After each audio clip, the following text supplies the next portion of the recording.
பேரலை நேயர்களுக்கு வணக்கம். இன்றைய நேர்காணலில் விசிகனுடைய கொள்கை பரப்பு துணை செயலாளர் வழக்கறிஞர் திரு மோசஸ் அவர்கள் இணைந்திருக்கிறார். அவரோடு பேசலாம். வணக்கம் சார். வணக்கம் தோழர். திரும்ப அவர்கள் பேசும்போது நமக்கு சொற்பமான எண்ணிக்கையில் தான் தொகுதி கிடைக்க போகுது, அதை நினச்சி தொண்டர்கள் வருத்தப்படக்கூடாது, இது நம்ம முன்னோக்கி எடுத்து செல்ல வேண்டும் அப்படிங்கிற விஷயத்தை குறிப்பிடுறாரு. மேலும் ப்ரெஸ்ஸை சந்தித்து பேசும்போது இதில் எனக்கு வலியும் இருக்குது, கூடுதல் பொறுப்பும் இருக்குது அப்படிங்கிற விஷயத்த குறிப்பிடுறாரு. தொடர்ச்சியாக ப்ரெஸ்ஸை சந்தித்து பேசிகிட்டு இருக்காரு. தொடர்ந்து திமுகவுக்கும் விசிகாவுக்கும் இடையே இழுபறி நீடிச்சுக்கிட்டே இருக்குது அப்படிங்கிற செய்திகள் வந்துக்கிட்டே இருக்குது. உள்ளே என்ன போயிட்டுருக்கு? வழிகள் என்பது விடுதலை சிறுத்தைகள் கட்சியுடைய பெர்ஃபார்மன்ஸுக்கு நாங்கள் பெர்ஃபார்மன்ஸ் பண்ணதுக்கான எங்களுக்கு அதுக்கான ஒரு உரிய வேல்யூவேஷன், எங்களுக்கு அதுக்கான ஒரு தொகுதி கிடைக்கணும் அப்படின்றது எங்களுடைய எதிர்பார்ப்பு. ஏன்னா நீங்கள் எலெக்ஷன் ஓரியன்டாக பாருங்களேன், எஸ்ஐஆராக இருக்கட்டும், டீலிமிட்டேஷனாக இருக்கட்டும், ஓட் சோரியாக இருக்கட்டும், இவிஎம்மாக இருக்கட்டும், இந்த விஷயத்துலலாம் அதை எடுத்து முதல்ல மக்கள் மன்றத்தில் வச்சு அதுக்காக போராட்டமோ ஆர்ப்பாட்டமோ நடத்தின கட்சி எதுன்னா விடுதலை சிறுத்தைகள் கட்சி தான். நாங்கள் தான் அதை எடுத்து மக்கள் மத்தியில் பேசும் பொருளாக மாற்றணும். அப்போ விடுதலை சிறுத்தைகள் கட்சி சமூகத்தில் நடக்கக்கூடிய எல்லா பிரச்சனைகளுமே நாங்கள் கையில் எடுத்து போராடி இருக்கிறோம். நாங்கள் எங்களை லிமிட் பண்ணிக்கல. தலித் இஷ்யூஸ்க்கு மட்டும்தான் நாங்கள் போராட்டம் பண்ணுவோம், ஆர்ப்பாட்டம் பண்ணுவோம். நாங்கள் எங்களை லிமிட் பண்ணிக்கிறது கிடையாது. அப்போது கிரவுண்டில் எங்களுடைய பெர்ஃபார்மன்ஸ்க்கு ஏற்ற ஒரு வேல்யூவேஷன் எங்களுக்கு கிடைக்கணும் அப்படின்றது எங்களுடைய நியாயமான எதிர்பார்ப்பு தானே. சரி, அப்படி எங்களுக்கான ஒரு தொகுதி திமுக கூட்டணியில் ஒதுக்கப்படணுன்றது எங்களுடைய எதிர்பார்ப்பு. அது எங்களுக்கு ஒரு வேளை கிடைக்கலன்னா அது எங்களுக்கு பெயின்ஃபுல்லாக தான் இருக்கும்.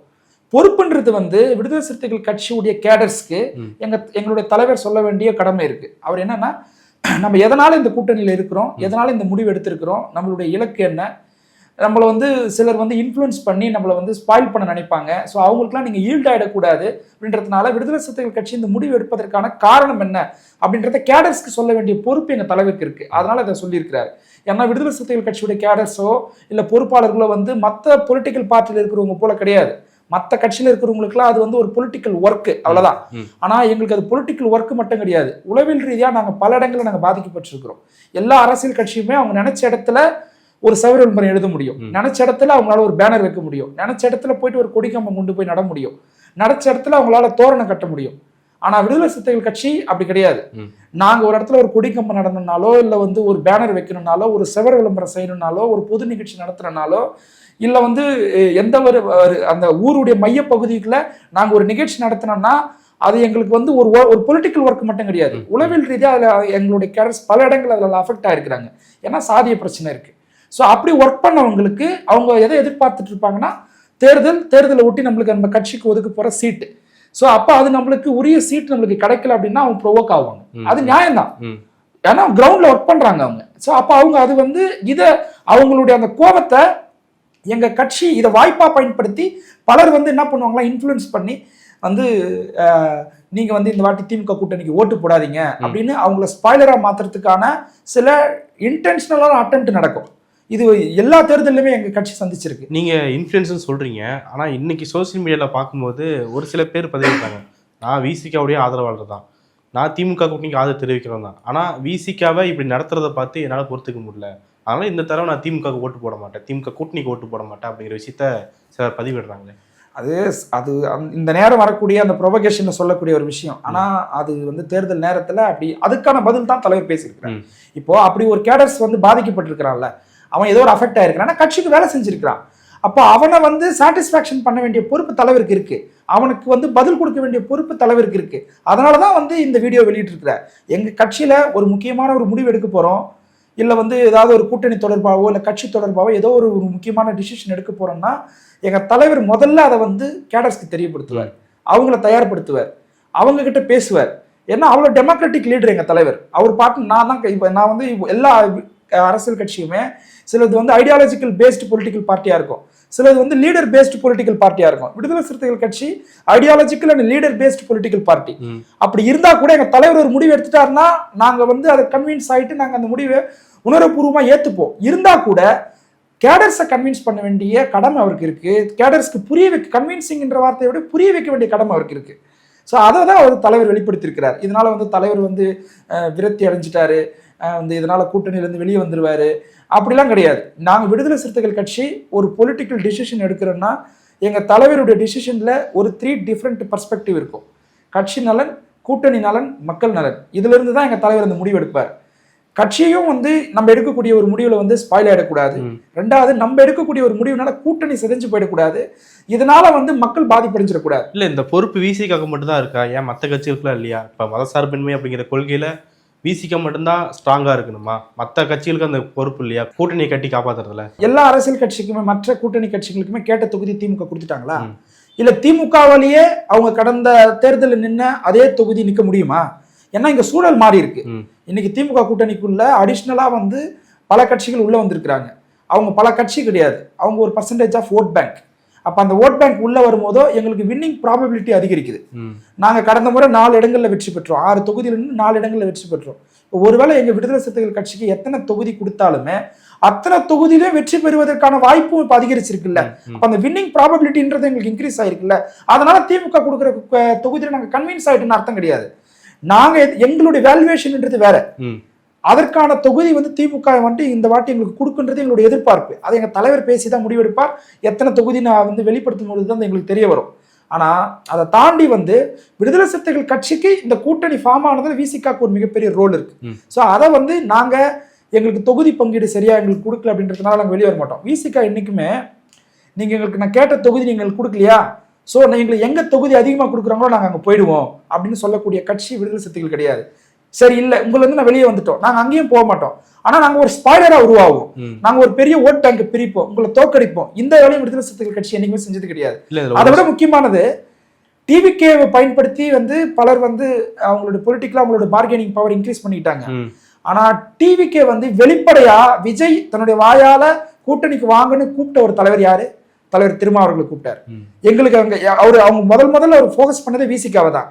ஆனா எங்களை பாருங்க டிவிக்கு கூப்பிடுறாங்க, நாங்க அங்க போயிடுவோம், எங்களுக்கு எங்க இத்தனை சீட்டு கொடுங்க அப்படின்னா நாங்க இந்த மாதிரி அரசியலும் நாங்க பண்ணது கிடையாது. நாங்க பர்ஃபார்ம் பண்ணியிருக்கிறோம், நாங்க எங்க கட்சி வளர்ந்துருக்குது, தமிழ்நாடு முழுவதும் எங்களுக்கு கேடர்ஸ் வந்து இருக்காங்க. பிஎம்கேவா ஒரு பெல்ட்ல தான் ஸ்ட்ராங்கா இருப்பாங்க. விடுதலை சிறுத்தைகள் கட்சி அப்படி கிடையாது. த்ரோட் தமிழ்நாடு நாங்க வந்து எங்களுடைய கேடர்ஸ் இருக்கிறாங்க. 234 தொகுதிக்கும் 234 மாவட்ட செயலாளர் பட்ட ஒரே கட்சி விசிகா தான். ஸோ அதுல இருந்து நாங்க எங்களுக்கு நியாயமான ஒரு வேல்யூவேஷன் கொடுங்கன்னு தான் நாங்க கேட்கிறோம். ரைட், அதான் குறைவான தொகுதியில் கொடுத்தாலும் இந்த கூட்டணியை விட்டு வெளியே வரமாட்டோம் அப்படின்னு சொல்றது திமுகவுக்கு அட்வான்டேஜாக தான் மாறும். இவங்க எவ்வளவு கொடுத்தாலும் கூட்டணி விட்டு வெளியே போக மாட்டாங்க, அப்போ குறைச்சிதான் கொடுப்போம் அப்படின்னு சொல்லி எங்க முடிவுக்கு வரலாம் இல்லையா? அப்படி கிடையாது. அதாவது எங்க தலைவர் வந்து பொலிட்டிக்கலா சில விஷயங்களை வந்து ரொம்ப கன்னிங் மைண்டோட காய் நகர்த்தக்கூடிய லீடர்ஸ் எங்க தலைவர் கிடையாது. ரொம்ப வெளிப்படையா இந்த கட்சியோட நான் கூட்டணி வைக்க மாட்டேன்னு மட்டும் எங்க தலைவர் சொல்லல, அந்த கட்சி எந்த கூட்டணியில இருந்தாலும் அந்த கூட்டணிக்கு நான் வரமாட்டேன்னு சொன்னக்கூடிய ஒரு முக்கியமான ஒரு தலைவர். எங்களுக்கு தான் அந்த தைரியம் இருக்கு. நாங்க தான் வந்து பாமக இருக்கிற கூட்டணியில நாங்க இருக்க மாட்டோம்னு சொன்னோம், பாஜக இருக்கிற கூட்டணியில நாங்க இருக்க மாட்டோம்னு சொன்னோம். அப்போ அந்த அளவுக்கு நாங்க வெளிப்படைத்தன்மையா டிரான்ஸ்பரண்டா நடந்துக்கிறோம். இதை திமுக அட்வான்டேஜா பயன்படுத்தும் அப்படின்னா நாங்க அதை வந்து எங்க தலைவர் பேசுவார், அதை பேசி அதுக்கு ஒரு முடிவு நோக்கி நகரும். அதனால வந்து நாங்க கூட்டணியிலிருந்து வெளியே வந்துட்டா நான் சொன்னேன்ல மக்கள் நலன் பாதிக்கப்படுமா இல்லையா? இன்னைக்கு வந்து திமுக கூட்டணி உடையுது, யார் வந்து வலிமை பெறுவா அப்படின்ற ஒரு கேள்வி இருக்குல்ல. திமுக கூட்டணி சரி உடஞ்சிடுச்சு, இதனால வலிமை பெறக்கூடிய ஆட்கள் யாரு அப்படின்ற ஒரு பார்வை இருக்குல்ல. அதை யார் எதிர்பார்த்துட்டு இருக்கிறாங்க? இப்போ இங்க வலதுசாரி சிந்தனை உடையவர்களுடைய கருத்தியல் இங்க வலிமை பெறக்கூடாது, அவங்க அரசியல் கட்சி வந்து தமிழ்நாட்டில் வலிமை பெறக்கூடாதுன்னா விடுதலை சிறுத்தைகள் கட்சி நாங்க அதில் அந்த கான்சியஸ்ல இருந்து நாங்க முடிவெடுக்கிறோம். அதனால நாங்க எல்லாத்துக்கும் கன்வின்ஸ் பண்ணிக்கணும்னு அர்த்தம் கிடையாது. எங்களை அவங்க மிரட்டிட்டாங்க, எங்களை இன்ஃப்ளூயன்ஸ் பண்ணிட்டாங்க, எங்களை வந்து சரி பண்ணிட்டாங்க அப்படின்லாம் கிடையாது. நாங்க இன்னைக்கும் எங்க தலைவர் பேசிட்டு தான் இருக்கிறாரு, எங்களுக்கான உரிய தொகுதியை நாங்க கேட்டு பெறுவோம். 2 நாள்ல எங்களுக்கு சீட்டு ஃபைனல் ஆக போகுது. ஃபைனல் ஆனதுக்கு அப்புறமா ஒரு நிறைய நாட்கள் கிடையாது. அப்போ கேடர்ஸை குழப்பக்கூடிய ஒரு வேலை தொடர்ந்து நடக்கும். இப்போ அதை கன்வின்ஸ் பண்ண வேண்டிய பொறுப்பு இருக்கிறதுனால எங்கள் தலைவர் அதை பேசியிருக்கிறார். ரைட், வீடியோவில் அவர் பேசும்போது மிகுந்த வருத்தத்தோடு பதிவு பண்ணது என்னன்னா, சீட்டு கேட்கறதுக்கோ இல்லை பொறுப்பை கேட்பதற்கோ என்னையே டேரெக்டாக வந்து சந்தித்து பேசுகிறீங்க, ஒரு இந்தியா முழுக்கவே இருக்கிற தலைவர்களில் இப்படி டேரெக்டாக வந்து பேசக்கூடிய தலைவராக நான் தான் இருக்கிறேன், அதுவும் எனக்கு வந்து ஒரு உளைச்சலை தருகிறது அப்படிங்கிற விஷயத்தை குறிப்பிட்றாரு. தொடர்ந்து பார்த்துக்கிட்டே இருக்கிறோம், மக்கள் சந்திப்பாகட்டும், நிர்வாகிகள் சந்திப்பாகட்டும், எல்லாம் அவர் மட்டுமே அட்டன் பண்ணுறதை பார்க்க முடியுது. ஏன் இப்படி ஒரு தலைமை, அது கீழே கேடர்ஸு, அவங்கள சந்திக்கிறது, அதுக்கப்புறம் தலைவர் சந்திக்க, அந்த அமைப்பு ஏன் விசிக கொண்டு இருக்கல? இல்லை, எங்கள் கட்சியில் வந்து நான் தான் சொன்னேன், இது வந்து ஐடியாலஜிக்கல் பேஸ்டு பொலிட்டிக்கல் பார்ட்டி மட்டும் கிடையாது, லீடர் பேஸ்டு பொலிட்டிக்கல் பார்ட்டியும் கூட. எல்லாரும் அப்படி பழக்கப்பட்டிருக்கிறாங்க. அதுக்கு கொஞ்சம் கொஞ்சமாக தான் வந்து அவங்களுக்குள்ள அந்த மாற்றம் ஏற்படும். ஒரு ஹையரார்கி இருக்குது. நாங்கள் வந்து மாவட்ட செயலாளரோட கிட்ட போய் அட்ரஸ் பண்ணக்கூடிய இஷ்யூஸ்ன்னு சில இருக்குது. எல்லாத்தையும் தலைவரை போய் அப்ரோச் பண்ணக்கூடாது, அவருக்குன்னு ஒரு ப்ரைவசி வேணும் அப்படின்ற ஒரு விஷயங்கள்லாம் இப்போ தான் தொண்டர்களுக்கு கொஞ்சம் கொஞ்சமாக புரிய ஆரம்பிக்குது. அதை புரிய வைக்க வேண்டிய செயலையும் எங்கள் தலைவர் பேசுகிறார். இது மாறும். இது வந்து தலைவருக்குன்னு உண்மையில ஒரு ப்ரைவசி வேணும், அவருக்குன்னு ஒரு ப்ரைவசி வேணும். அவர் வந்து 24/7 நம்ம வந்து ஒரு ஸ்ட்ரெஸ்க்குள்ளே வச்சுருந்தோம்னா அவரால் சில முடிவுகள் எடுக்க முடியாது, அவர் உடல் ரீதியாக சில பாதிப்புகள் ஏற்படக்கூடும். இதெல்லாம் இருக்குது. இதெல்லாம் வந்து கட்சிக்குள்ளே சில மாற்றங்கள் வரும். அதனால் வந்து விசிகா வந்து வீக்காக இருக்குதுன்னு அர்த்தம் கிடையாது. எல்லா இஷ்யூஸும் தலைவர் தான் அட்ரஸ் பண்ணுறாரு, மற்ற தலைவர்கள் வந்து தலைவர் வந்து சரியாக செயல்படுறது இல்லை அப்படின்லாம் கிடையாது. அப்படி பழக்கப்பட்டிருக்கிறாங்க அவங்க. ஏன்னா எங்கள் தலைவர் இந்த கட்சியை வந்து ஏதோ வந்து ஒரு அலுவலகத்திலேருந்து இந்த கட்சியை வந்து கட்டமைக்கலை. சும்மா வந்து ஃபேஸ்புக்கில், வாட்ஸ்அப்பில், இல்லை வந்து சோஷியல் மீடியாவில், இல்லைனா வந்து யாராச்சும் வந்து ஒரு 4 பேர் கூட வச்சுக்கிட்டு ஒரு கம்பெனிக்கிட்ட இந்த கட்சியை கொடுத்துட்டு அவங்க மூலிமா கட்சியை வளர்க்கல. தலைவர் போயிட்டு அவங்கள சந்தித்து அவங்கக்கிட்ட போயிட்டு ஃபீல்டுக்கு போயிட்டு கிரவுண்டுக்கு போயிட்டு தான் இந்த கட்சியை வளர்த்துட்டார். ஏதோ ஒரு இடத்துல முகாம் செயலாளர் கூட எங்க தலைவரோட தொடர்புல தான் இருப்பான். ஏன்னா அவன் தலைவரால் ஈர்க்கப்பட்டு இந்த கட்சிக்கு வந்திருக்கிறான். ஸோ அப்போ அவன் அதே பிராக்டிஸ்ல தலைவர் பெரிய லீடர் ஆனதுக்கு அப்புறமா கூட அதே பிராக்டிஸ்ல திருப்பி தலைவரோட வந்து சந்திக்கிறதோ இல்லை தலைவர்கிட்ட ஒரு பிரச்சனை முறையிடுறதோ அப்பதான் அதுல வந்து தீர்வு கிடைக்குதோ இல்லையோ அவங்க ஒரு திருப்தியோட போவான். ஸோ அந்த மனநிலையில இருக்கிறாங்க. இது போக போக வந்து இதுல வந்து சில சீர்திருத்தங்கள்லாம் கட்சி கொண்டு வரதுக்கு இருக்கிறாங்க. அதுல சில மாற்றங்களையும் நம்ம எதிர்பார்க்கலாம். 2 முறை முதலமைச்சர் அவர்களை திருமாவர்கள் சந்தித்து பேசியிருக்காரு. இதில் விசிக முன் வச்ச தொகுதிகள் எத்தனை, இப்போ திமுக கொடுக்கக்கூடிய தொகுதிகள் என்ன சொல்றாங்க? இதை நம்ம இங்கே பேச முடியாது. ஏன்னா இது வந்து தலைவர் வந்து இன்னும் 2 நாளில் அவரே அறிவிப்பேன்னு சொல்லியிருக்கிறார். விடுதலை சிறுத்தைகள் கட்சி எத்தனை தொகுதி, நாங்கள் எங்களுடைய கட்சியுடைய விருப்பம் டபுள் டிஜிட்டில் தான் நாங்கள் கேட்டிருக்கிறோம். ஆனால் அதுக்கு வந்து அது கிடைக்குமா அப்படிங்கிறத தலைவர் தான் வந்து வெளியிடுவார். இன்னும் இன்னைக்கோ நாளைக்கோ இப்போ நம்ம பேசுகிற நிமிஷம் இப்போ நாளைக்கு கூட வந்து மேபி வந்து வெளியே வரலாம் எத்தனை தொகுதிகள் நம்மளுக்கு ஒதுக்கி இருக்குன்னு சொல்லிட்டு. ஆனால் அதை விட ரொம்ப முக்கியமான ஒரு விஷயம், விடுதலை சிறுத்தைகள் கட்சி வந்து திமுக கூட்டணியில் இருந்துக்கிட்டு நீங்கள் வந்து என்ன விஷயத்தை சாதிச்சிட்டீங்க, தலித்துகளுக்கு எதிரான வந்து வயலன்ஸ் தான் நீங்கள் அதிகரிச்சிருக்குது, ஒரு பெனிஃபிட்டும் கிடையாது இந்த மக்களுக்கு, விசிகா வந்து நீங்கள் என்ன பண்ணிட்டீங்க அப்படின்னு சிலர் கேட்குறாங்க. தலித் ஆக்டிவிஸ்ட்ன்ற போர்விலிருந்து சிலரை வந்து அதை ஏளனமாக பேசுகிறாங்க. அப்படி கிடையாது. விடுதலை சிறுத்தைகள் கட்சி வந்து திமுக கூட்டணியில் இருந்துட்டு நாங்கள் கொண்டு வந்த பல திட்டங்கள் இருக்குது. நாங்கள் கோரிக்கையாக முன் வச்ச பல விஷயங்கள் வந்து அது சட்டமாகவோ இல்லை திட்டங்களாவோ வெளியே வந்திருக்கு. அதில் ஒரு சில முக்கியமான விஷயம் மட்டும் நான் உங்ககிட்ட சொல்ல கடமைப்பட்டிருக்கேன். SC/ST சப்ளானுடைய ஃபண்டை வந்து ப்ராப்பராக யூட்டிலைஸ் பண்ணணும், அந்த மக்கள் தொகைக்கு இணையான வந்து ஒரு ஃபண்டு ஒதுக்கப்படணுன்றது ரொம்ப நீண்ட நாள் இருந்த ஒரு கோரிக்கை.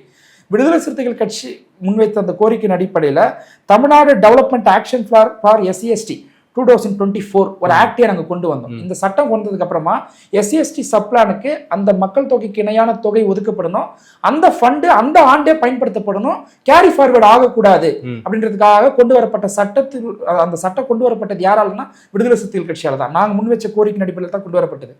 அம்பேத்கர் தொழில் முன்னோடிகள் திட்டம், தெலுங்கானால தலித் பந்தன் சொல்லிட்டு ஒரு திட்டம் இருக்கு. அந்த திட்டம்னா தலித் ஆண்டர்பிரினர்ஸ் உருவாக்கக்கூடிய ஒரு திட்டம்.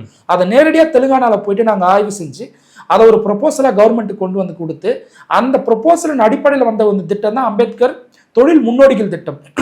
இதனால ஒரு ஆண்டுக்கு கிட்டத்தட்ட 2000க்கும் மேற்பட்ட தலித் தொழில் முனைவர்கள் உருவாயிருக்கிறாங்க. சரி, தொழில் முனைவர்கள் உருவாக்கிட்டாங்க, அவங்க உருவாக்குற அந்த ப்ராடக்ட்ஸ் இருக்குல்ல, பொருட்கள் இருக்குல்ல, இதை அரசு வந்து கட்டாயம் வந்து ஒரு 5% நீங்க கொள்முதல் செய்யணும் அப்படின்னு சொல்லிட்டு விடுதலை சிறுத்தைகள் வச்ச கோரிக்கையின் அடிப்படையில் அரசாங்கம் வந்து ப்ரொக்யூர்மெண்ட் பண்றாங்கல்ல, அதில் கண்டிப்பா தலித் ஆண்டர்பிரினர்ஸ் உருவாக்கக்கூடிய அந்த பொருட்ல இருந்து 5% வந்து ப்ரொக்யூர் பண்ணணுன்றத சட்டமா கொண்டு வந்தோம்.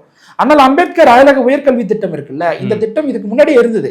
அந்த திட்டத்துல வந்து அதிமுக ஆட்சி காலகட்டத்தில் வெறும் 9 பேர் தான் அதுக்கு பயனடைஞ்சிருக்கிறாங்க. ஏன்னா அந்த திட்டத்தை வந்து என்ஜாய் பண்ணக்கூடிய அந்த கிரைட்டீரியால அந்த கண்டிஷன்ஸ்ல வந்து ரொம்ப ரிஜிடா இருந்தது.